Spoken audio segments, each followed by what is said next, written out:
Tunashukuru kwamba tumezungumza yote ambayo yalikuwa ni ya muhimu na tumewasilisha kwa Mheshimiwa Waziri na timu yake.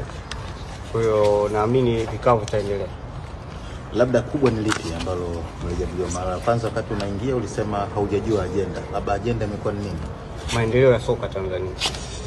Halihusiani na mchezo namba 184 dhidi ya Yanga? Maendeleo ya soka Tanzania. Kama yapi mwenyekiti? Hayawezi kuwa njema. Maendeleo ya soka yako mengi. Kuna maeneo mengi ambayo waziri kama mnavyofahamu ni mpya katika wizara hii. Pamoja na uzoefu mkubwa walionao, lakini kuna mambo ambayo yatakiwa tujadiliane ili kuweza kupata mtazamo wa pamoja. Kwa hiyo yanajadiliana na klabu mbili tu za Simba na Yanga au kuna lipi lingine ambalo linajadiliana? Sasa hiyo inabidi umuulize yeye kwa nini umewaita Simba na Yanga. Lakini sisi tumekuja kuwakilisha Simba. Kwa hiyo aliowakilishwa na watu wengine mimi sijui. Halikuwepo kwanza sijui hata kama Yanga mwenyekiti. Na katika majadiliano yenu kwenye kikao mmefikia hatua gani? Kwenye hayo vikao vinaendelea. Leo tumeanza kikao cha awali, tutafanya tena kikao wakati mwingine. Sawa, mwenyekiti, wakati Young Africans wanatoka walisema miongoni mwa kilichojadiliwa ilikuwa ni mchezo wenu wa Yanga na Simba. Labda nyinyi kwenye hayo majadiliano na kile ambacho ulichokisema kama ni maendeleo ya mchezo wa mpira wa miguu nchini, na ukasema kwamba hao waziri ni mpya kwenye wizara, kwa hiyo kuna mambo mengi ambayo alikuwa anataka kuyafahamu kutoka kwenu. Akijadiliwa iko kitu kwa sababu wao wamesema tunajadiliwa. Kikao chetu sisi hakihusiani na chao. Kama ingekuwa kinahusiana ina maana tungekaa pamoja. Kwa hiyo siwezi kujibia jambo ambalo sikulishuhudia.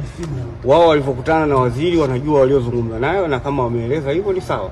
Lakini sisi tunachosema hayo ambayo nimewaeleza ndio ambayo tulijadiliana. Kwa hiyo hili alikujadiliwa la mechi ya Yanga na Simba namba 184? Hapana. Labda kuna mwanga wa maendeleo ya soka unayoona?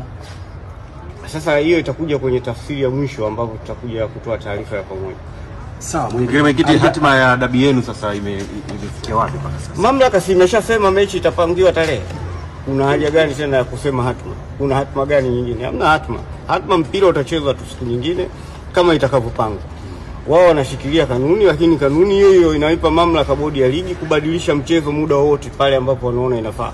Sasa uwezo ukachukua sifa ya tembo ukachagua kwa kulitaja sikio au mguu peke yake. Ukitaja tembo inabidi umchukue wote. Kwa hiyo kanuni hizo kuna vipengele zaidi ya 54. Sasa unawezaje wewe kutumia kipengele kimoja tu peke yake? Inabidi uwe na fikra nzuri zaidi. Niwatakie jioni njema, asanteni sana. Kwa hiyo watakie derby itachezwa. Ndio za ubingwa ligi kuu vipi? Ndio tunaendelea, ligi zinaendelea. Hapo kwa mwisho wetu wanaanza.